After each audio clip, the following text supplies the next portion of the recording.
Hello and welcome to the show. This week we are bringing in CTFs. We have been talking about most of the things to do with the audit, but now this time we are bringing in more CTF professionals who have hacker names and all those things that people always see as fancy. So yeah, on the show we have Kelvin and Peter, and they'll tell us a little bit about themselves. And what's unique, what unique thing about themselves, and also their hacker names. So that if you want to follow their work, you can start from there. I'll start with Kelvin.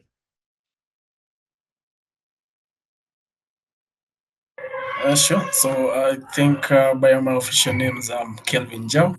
But I think in the space, I'm mostly known through my hacker name, as some may know, that being Koimet. So it's not my official name, but also some of my hacker name. Professionally, I'm an offensive security consultant at Cyber Ranges, Africa. But of work, I'm a founder and also the captain of my team that freaks among the best teams in Kenya for a while now. As for a unique thing about me, well, I don't know. Haven't thought of it, but yeah, I don't know. So I'm just a normal lad. Peter laughed a lot. I don't think there's something unique about. I'm sure he has a lot, which is saying that this man maybe has a lot of unique things. I don't know. It's Peter. Uh, okay, thanks for the opportunity. Well, I'm Peter Elolu. I'm basically, I have a title. It's titled IT Security Manager at Exim Bank, Uganda. So, yeah, what was the other question? Regards what I do, normally, of course, I do provide assurance to the business in terms of cybersecurity threats.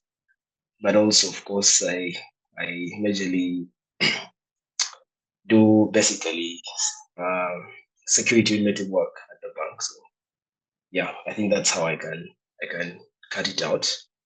I go by the alias Grape One. I think there's been also one of the OGs I think out there. I think I've known Koibet for quite a while now. So I've been participating in CTFs for quite a while. I think over, I don't know how long, Koimet. I think you can guide me. You're the one who knows how to count these things. yeah, Yeah, so, yeah, sure. so Sorry. how long have you been doing CTS, Koimet?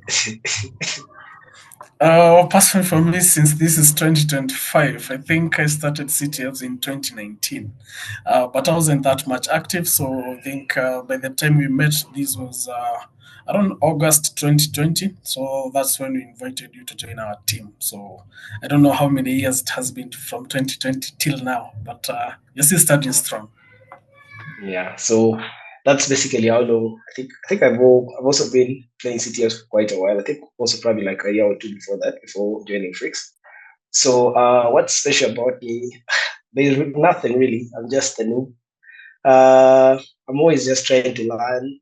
There's always so much to learn in the cybersecurity space, and every day you feel like there is just something new that you have to really like put in the work to learn, mainly technically. So there's nothing special about me until like I reach the level where I feel like that peak alpha status can be something that I have, but I know it will probably take forever. So yeah, definitely still a noob, and hopefully with time I can get there too.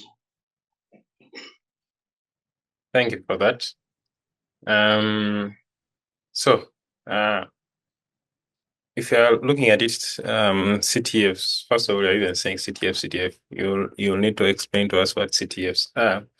But as you're saying that, we can also broaden on also how can someone get started in CTFs, and what did you wish to learn when you were beginning CTFs? Peter, what are those things? And what is a CTF?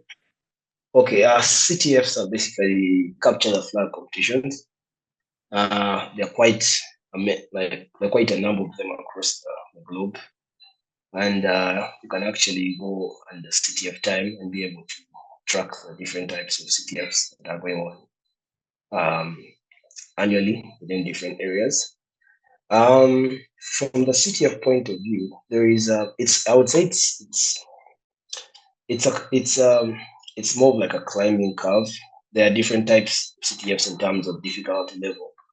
And for me, one thing I always appreciated was the fact that I met people who understood the different difficulty levels of different CTFs, and over a period of time, we're able to start doing the simple ones, and then we even went to quite heavy duty CTFs over time. I think I'll let Koimot take the light on that one. So the things that I wish I learned early, of course, they're much more complex domains. For example, Rev and crypto that definitely like require some time for you to be able to actually grasp them, because you need strong fundamentals. And if I'd of course had the idea to understand, of course, like for example, that some of those require a lot of time, I would definitely have looked for the resources to be better at them, because you realize that as you come, like for example, to interact with like real world solutions, those skills are very key, majorly when you're actually dealing, like for example, with malware, like actual malware, and things like that. And those are things, of course, I wish I had, of course, had a strong background back then. But of course, now I think I do. So yeah, that's majorly what I would do. I don't know if Kelvin has anything to add.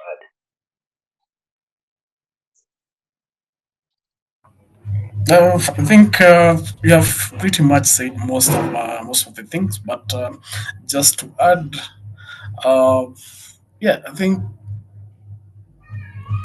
for me personally, how I began was I just jumped into the fire. So I don't know whether this was the same case for you, but yeah, I do wish that I had much time to prepare individually for the categories I was to meet out there. So in this case, there are several platforms that, other than now the City of Time events that are almost live, you have to learn on the go and apply. There are some platforms whereby you can just test out the challenges, have enough time to research, do all those things.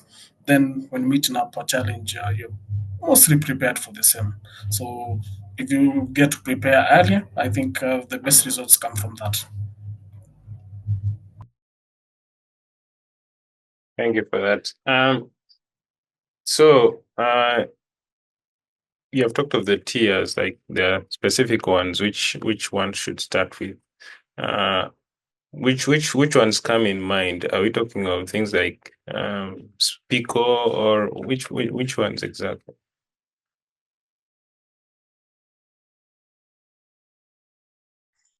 Well, for example, let me say, if I was to look at the roadmap I took, I remember I think I started with cyber talents at the time back then.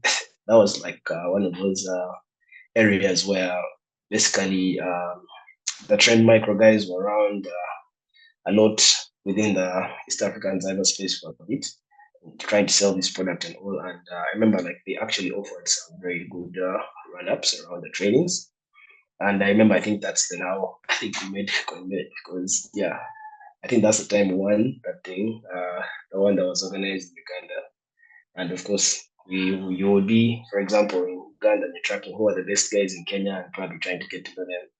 And yeah, that's where I started. And but of course, now, for example, if you're looking at Pico CTF, of course, if we're considering Pico as a platform, Pico first of all comes out of CMU, and most of, like for example, the categories under Pico CTF Africa are basically meant for, like, basically what high school students are doing in the US.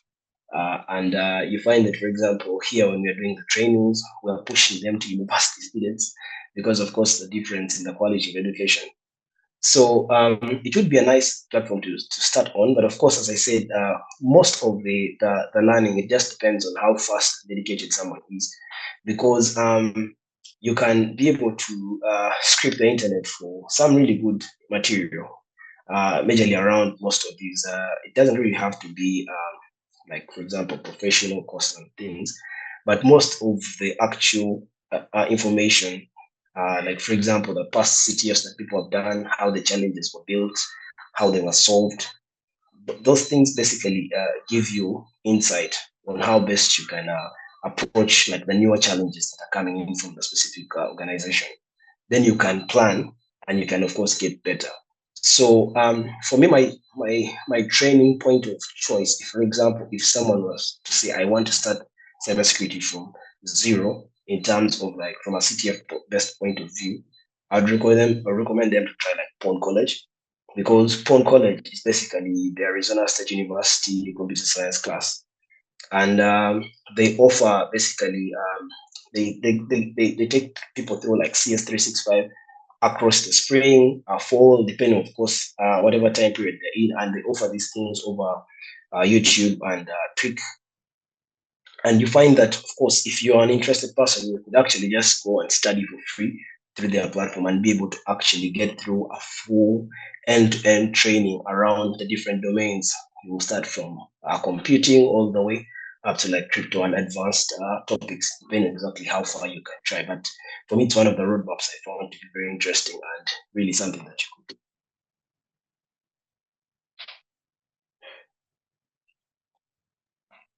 Thank you for that. Yeah, Kelvin, you have something to say? Yeah, not quite. I think Peter was quite verbose on that, and also get to agree with him. Maybe just chipping in more platforms depending on the sets of skills you want to gain. So he said, for example, upon college, that's for those that are willing to learn low-level stuff. So this could be binary exploitation and also anything that's under that domain. So for web, I think for those that are willing to learn maybe web hacking, basically, as we get to call it out here. So I think the best option would be maybe Portswigger Labs. They're free and also they're provided by the creators of Burpsuite. For others, I think there's also for forensics. There's also some platforms. So maybe I don't remember them offhand by now, but if we're given a chance, I'll definitely forward a list to these platforms. Yes, we'll add them to the show notes. Next, what domains best suit a beginner who is starting up? So here we're talking about the different categories. Yeah, Kelvin, that's you. Yeah, sure. So basically, what I do ask people to maybe follow the same steps I did. Jump into the fire, see where you not get burned. So mostly when beginners come to me, maybe I have the bias of forwarding them to the categories that I found easy. But apparently, over the years, that hasn't been the case to everyone. So you get maybe you recommend the web to someone, they try web, and they are like, "Man, I'm out of here, man." You forwarded me maybe to a wrong category. So the best part is get to try all of them, see where you're best fit at, and maybe you can also either stick to that or either push yourself to expand to more categories. So I think for Peter, if I try to push Peter into maybe web or forensics, you'd probably would not even have made it here thus far, because he was best fitted for reverse engineering and porn challenges. So it's different for everyone, but the best part is that there's enough time and enough categories to test and learn by your own pace. Maybe Peter can also add, maybe miss something on there. And that was very clear. So it's never about, because you find that some people are really strong at problem solving, and it's also about your curiosity. Sometimes you can't just know what you're good at until you get burnt. Yeah. thank you for that. Your go-to tools now.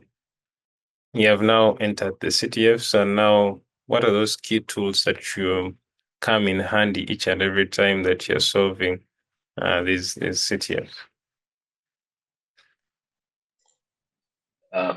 Kelvin, I think you can go first. Yeah, sure, because I think even in CTFs, I think there's an order we kind of follow. So we start with what people call easy challenges, or those between maybe OSINT all the way through web forensics, and now to the complicated categories. But I think you can cover the first maybe 3 or 4, then Peter can pick up from there. So I think if you're going to do maybe OSINT, you come across most of the tools that you can maybe even use on a daily basis. So OSINT basically involves open source intelligence. So this is how you can find pieces of information from the internet without having to purchase anything, or even maybe purchasing some of this stuff, because still counts as part of that. So uh, well, most of this for us in category, you might have to use some social medias. There are also some tools that you can use to search for maybe for numbers. You get to use Google Maps, so basically search engines, most of the platforms basically. For web, I think now you get to narrow down to more specific tools. So for web, most of the handy tools will be Burpsuite. In some cases, Burpsuite may fall short, so you have to shift to maybe some of the tools that are also used by pen testers in the real world. So this could be directory brute force tools, although not all CTFs will have that covered.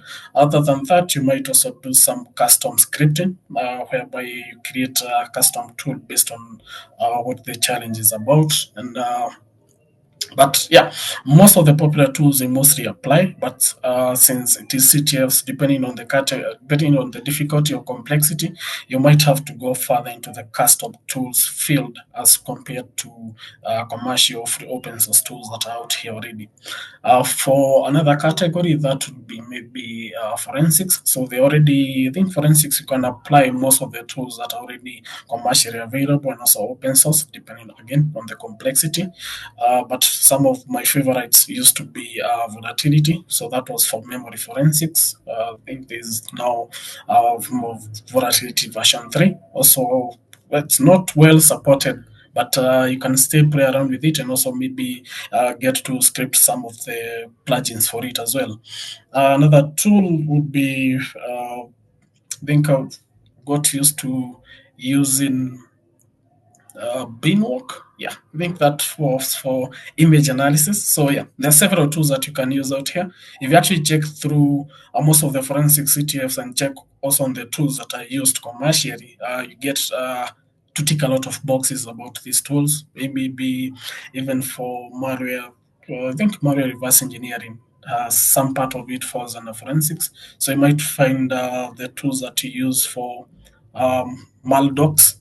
In this case, I think that would be, I don't know. Peter, do you remember the name for the VBA tools? Yeah, it's actually VBA tools, I think. Yeah. Yeah. So, yeah. So, most of the forensics tools that you get to use are available commercially. I think now proceeding maybe to cryptography, having also explored that topic. Well, we used to have an RSA CTF tool, but as the name suggests, specific for RSA CTFs. But over that, I think most of the Python modules that you use for real life cryptography also find them applicable in some CTFs, also ranging within the complexity and also the difficulty of the CTFs. Now over to Peter so that he can explain to us how I was not able to do rev and prone challenges. It might have been an issue of tools, maybe not skills. Well, oh my God, that's interesting. So I think it depends because of course, as you said, most of the things yes, they're tools, but then of course they also have that ability to have that under that knowledge that you probably need to like enhance most of the tooling. For example, when I would look at, for example, the network challenges, I think I would do a lot of scripting because, of course, you will find yourself maybe doing packet analysis and doing like Tshark, you're doing Wireshark.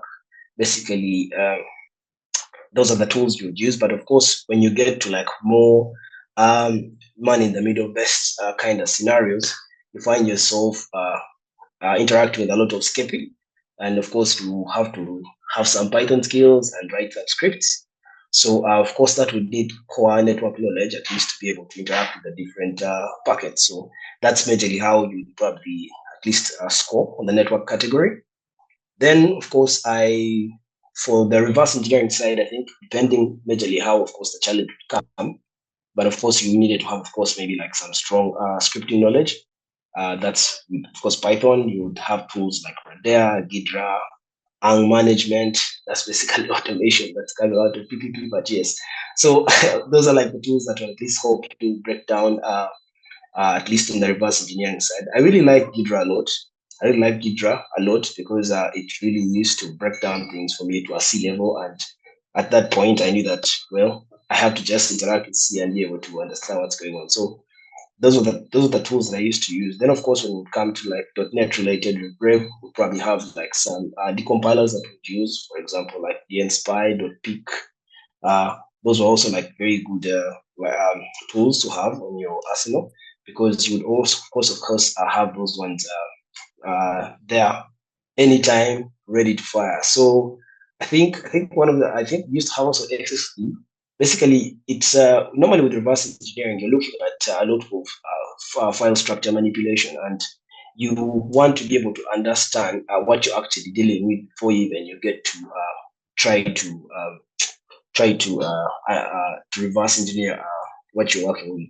Then, of course, you needed to have at least some knowledge of algorithms, the different types of algorithms, and different techniques, for example, that were used majorly for most of these challenges. You find use of Excel. Of course, as we highlighted, basically that's what stand under crypto, but most times you find that those who are basically the target algorithms that are being used to majorly that you as the engineer will be targeting to reverse engineer to be able to actually find the solution for the Rev category. So that would be basically, I think, a highlight of these small tools. But I think with Rev, it's more of like the low level stuff. When you come to Pawn, of course, you have to look at like Pawn tools, which is like saved the day, because there was quite a lot of when I just started, I used to really interact a lot with the structure module, and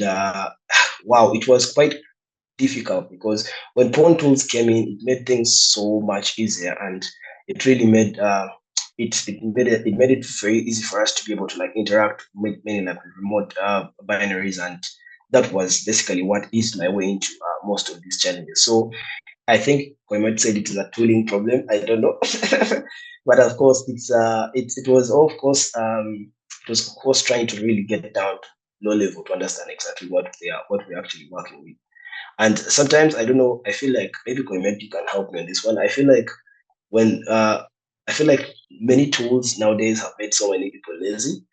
Because I find like people don't actually know their stuff at the low level. It's normally get this tool, run this, get this tool, run this, and I don't know whether that used to happen with us, because I remember there's time I jumped in a call on Thursday with Charlie, and we had a call for about 18 hours, and it was interesting because we had a call through the night, through the next day, and we're just working on different rev challenges, and we're writing code like from scratch, trying to solve things. And I don't know, I normally find that commitment very difficult with the new generation. So it's sometimes, yes, the tools are there, but then you need to, of course, also put in the work to actually understand that what is the low level stuff like, because once you're able to understand your low level, basically what we regard to as first principles, most of the abstract that comes with this introduction, maybe like more complex programs, you're actually able to break it down into smaller chunks that you can chew.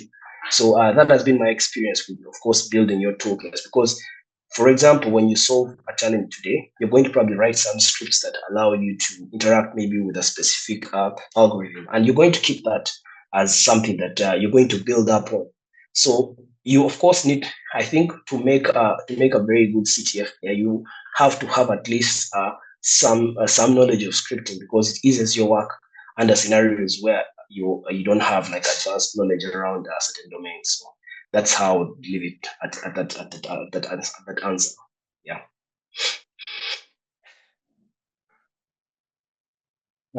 Thank you for that comprehensive answer. So when it comes to platforms, we're talking about write-ups now. So What are those ones which help with the very good write-ups, especially for these different CTFs? Which one do you usually go to? Are there YouTube channels, or what usually helps? For me, Nightmare, I think. Yeah, Nightmare is one of those places where you go to and you come out as a noob, or you entered as a script kid, you know? So for me, I feel like if you're really looking at the low level stuff, Nightmare is a very good place to go to.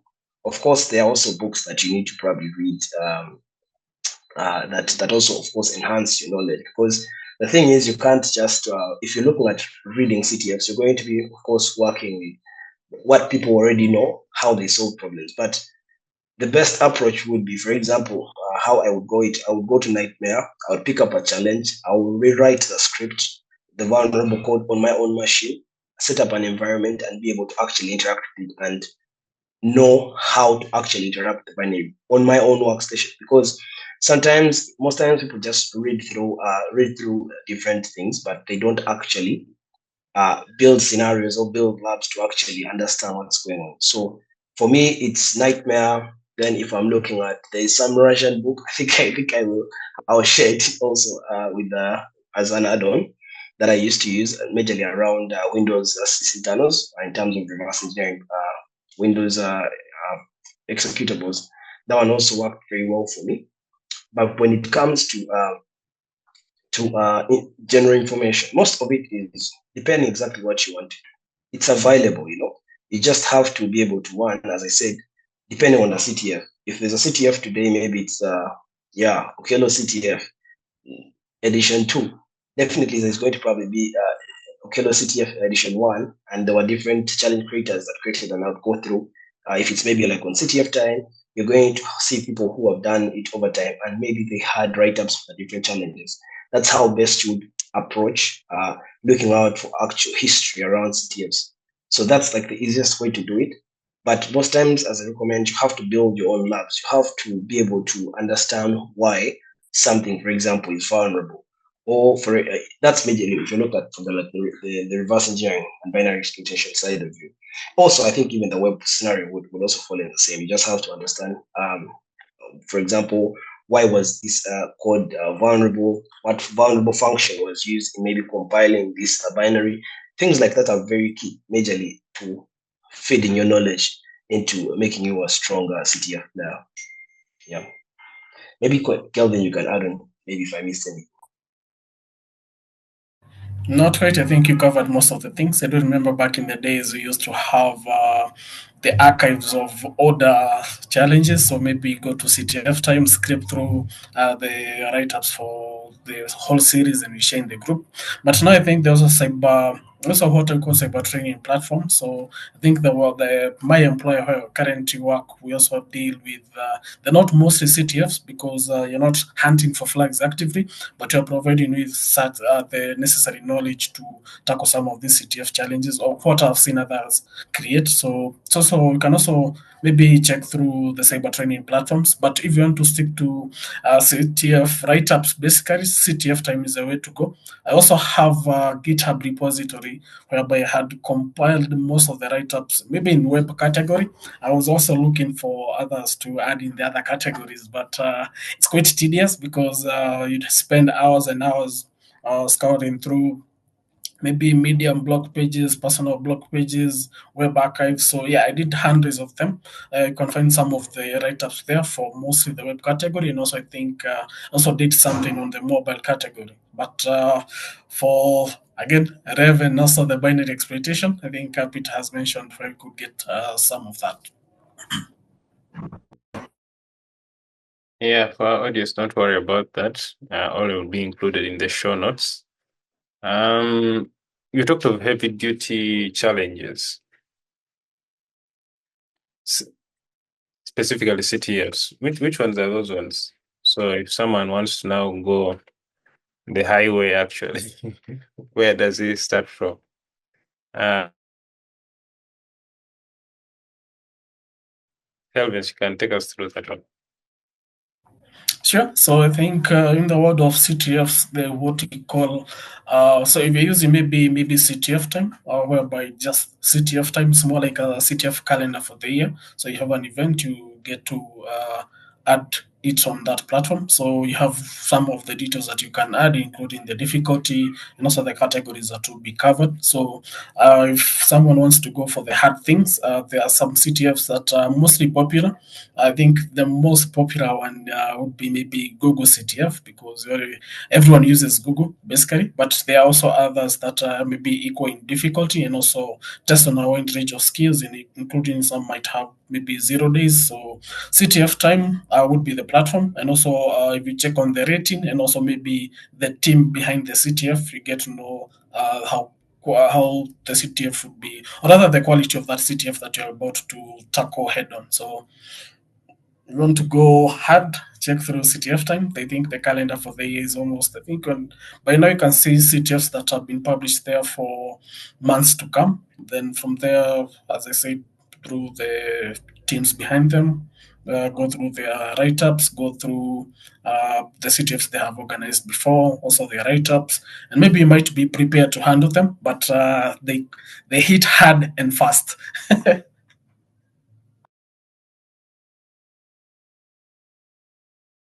Okay, that's interesting. So, Peter, are there any that you know? Well, DEFCON. Yeah. It's crazy. But yeah, there are so many CTFs. Yeah, it's as you said, it's just depending on exactly your appetite for stress, you know, because yeah, it's they're really very. There's so many interesting CTFs, and mostly, for example, if you find those ones that have serious money that's attached to them. For example, you find a CTF where there is, for example, like a $1 million dollar fee that's probably out there for like the winners to take. It's crazy, but you actually find elite teams out of China doing this, and they're really like putting in the effort. So there are definitely CTFs that and there are teams that are just specialized in basically just going to hunt through CTFs and to get some money out of them. So it's also a business for some teams.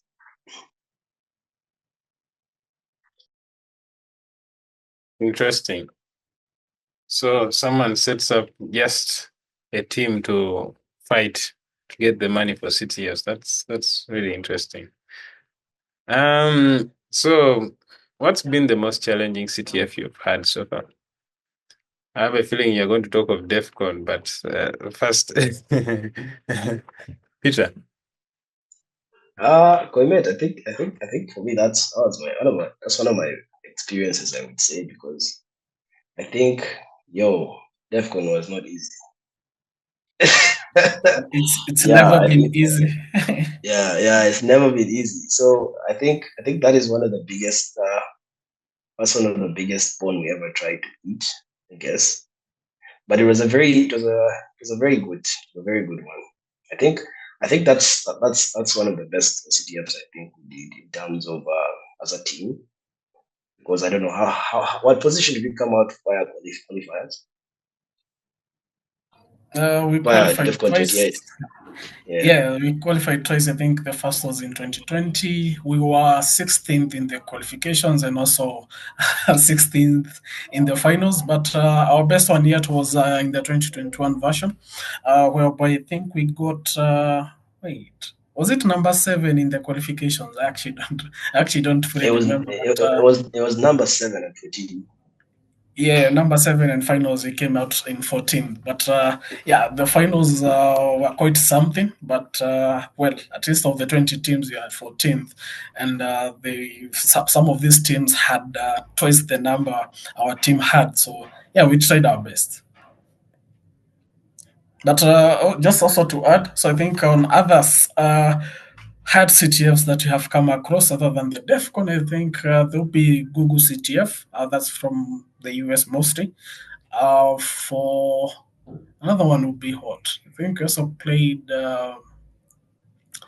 Zero CTF from China. It's one of those heavy hitters I was talking about. And What now, about also? What about real world? yeah, CTF? real Ah, CTF. yeah, I yeah, think yeah, yeah.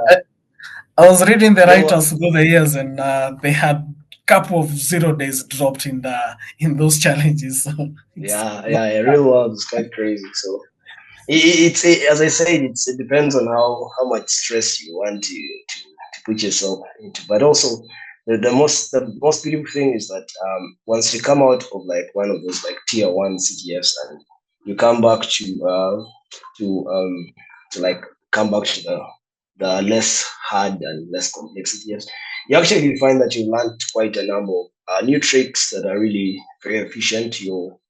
Even your problem solving skills really improve. So it's something that I always encourage people to like try things that you don't know, because that's like where you get to meet new problems and of course get to actually have new tools. Because I think like for example the best teams out there, for example like PPP, I think they normally have like their own custom tools that they normally use for like quick analysis.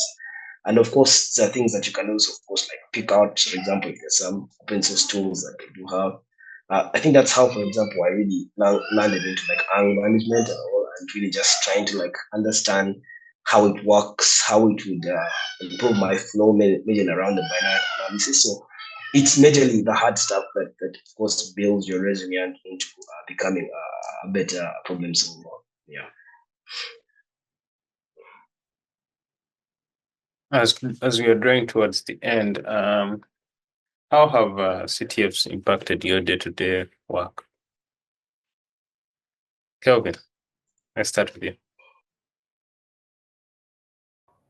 Sure. So I think, I think I have CTS to thank for me securing a job first thing. That was almost 4 years ago. So had played CTF for a couple of years, got into a technical interview, and I think through my CTF knowledge, I was able to tackle that interview. The best part about that interview, it was more realistic than CTF kind of stuff. But again, through the problem solving skills that you get to learn in CTFs, you can apply some of those elsewhere. And luckily, I was able to apply them there. So also now in the current position that I hold as an offensive security consultant, mostly deal with threat and adversary emulation. So we get to script some of these things. We also get to uh, maybe even do some reverse engineering based on what knowledge you had gained through CTFs. I've also worked as a pen tester in the past. In this case, maybe mostly testing on mobile applications and also web security. Again, the knowledge that I learned through the CTFs that I played and still do play has come out very helpful in these situations.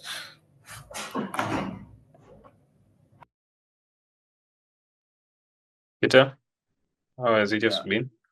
On my side, how do I affect CTFs? Well, I know going back through CTFs. I made a lot of friends across the globe, majorly because of majorly these competitions, and I don't know. I think it's one of the most impactful things, because you of course get to realize that one, there are so many passionate people out there. We are with the same goals.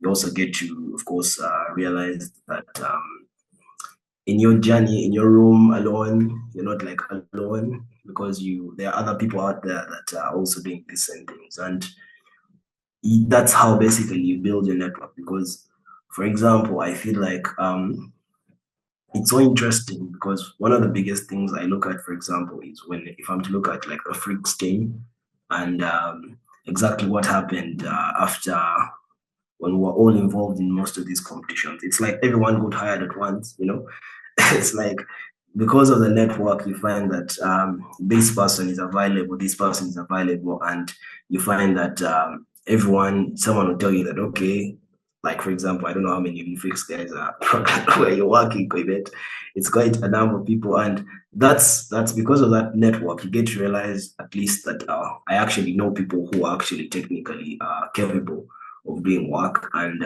you've seen their commitment through time. And that's like one of the best things I I find from the CTF space, because through this I have been able to actually understand a lot of things.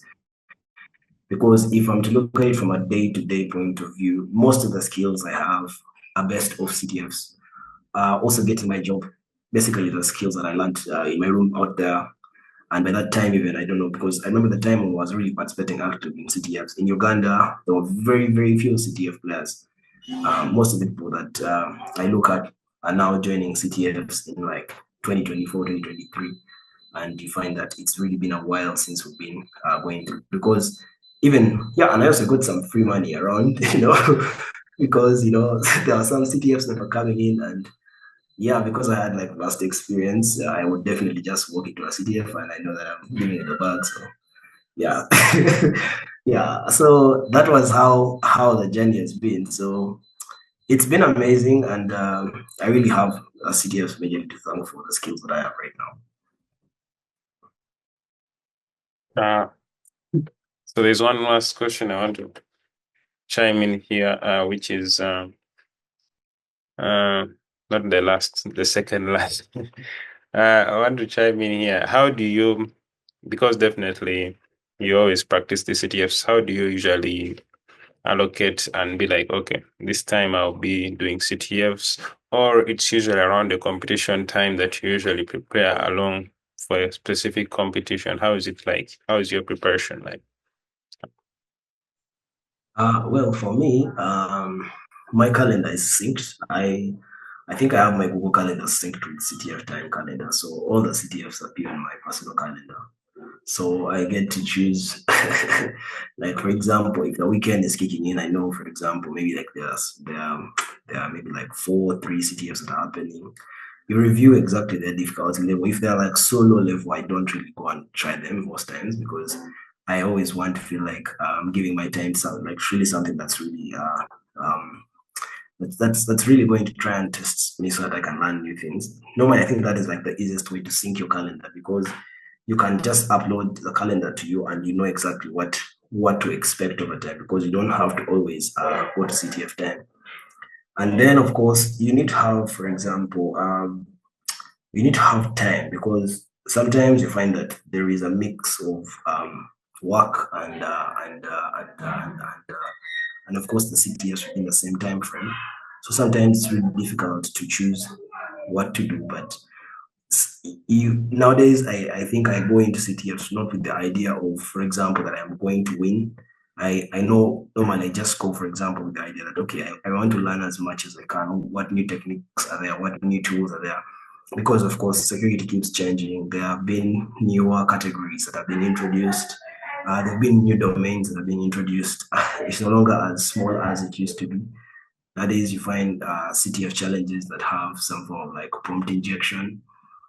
You find smart contracts, Web3, all those basically are being introduced at the CTF level. So that's majorly that's how you find that okay, I just want to go and at least grasp something new. But basically, that's how for me I do it. I have to sync my calendar. So Koimet maybe can give his techniques. But yeah, that's how I've been doing it myself. Yeah, sure. So I think recently haven't been that much active, and also I'm mentoring now of its mini team. So whenever I get some time, I do get to sort or rather challenge myself with what they are looking at. Other than that, I also get to upskill, but mostly I'm more interested with the write-ups so that I can learn.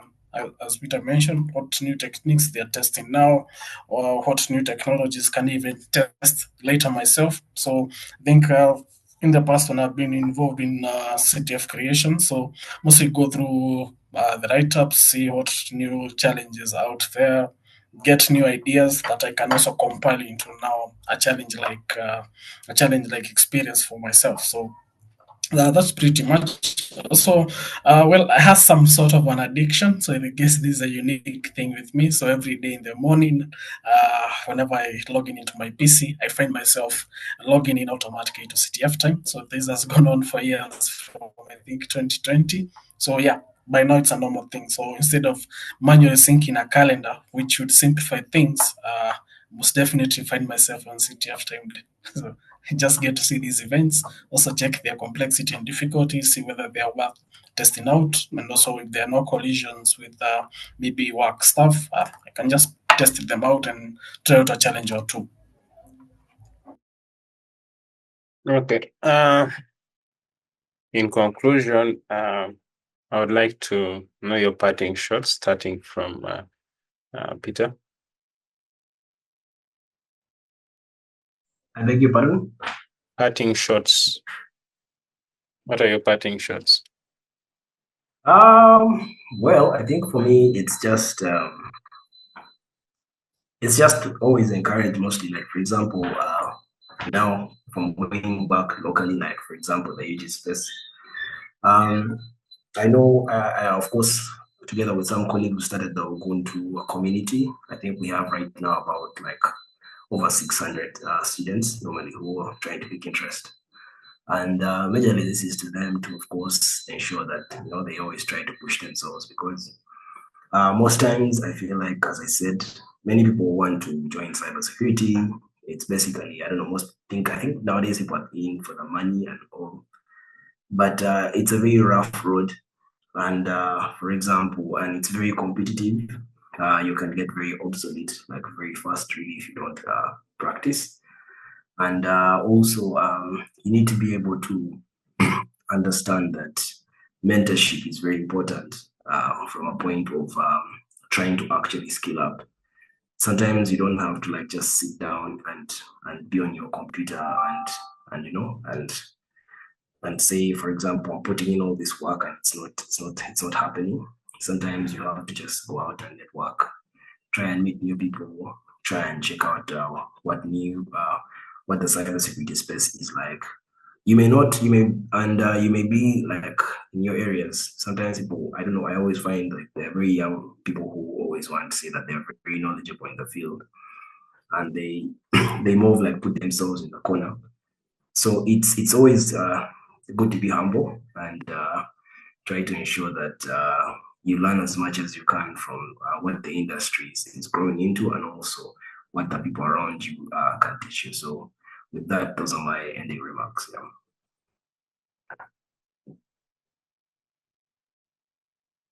To you, Kelvin, do you have any parting shots?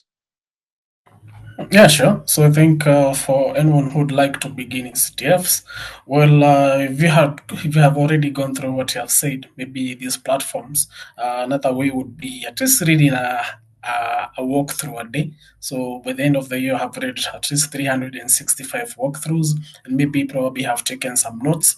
So over the years, if you compile them for now, based on our experience with CTFs, so mine may be 5 years. For Peter, I know he started somewhere around 2018.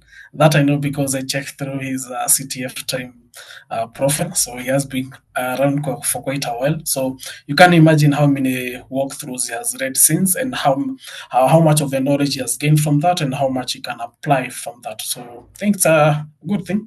Another thing, maybe also the communities. I think in Kenya currently do run several communities that now even not just from CTFs, but also for bug bounty, which you find itself mostly interfacing with CTFs in there. So I think bug bounty, we have at least 1,000 members or so, maybe a plus. But yeah, we're still trying to get them into CTFs. So currently, I do know when we started CTFs in 2020, there was only one team. Currently, there are several other teams that has been inspired from what we are doing. So for the beginners, it's not always about the money. It's about the grit and also the knowledge that you can gain from CTFs. So that would be my parting remarks. Thank you, Peter and Kelvin.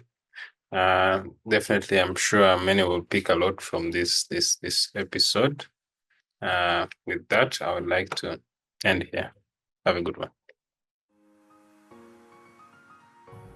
Thank you for your time, gentlemen. It was a pleasure.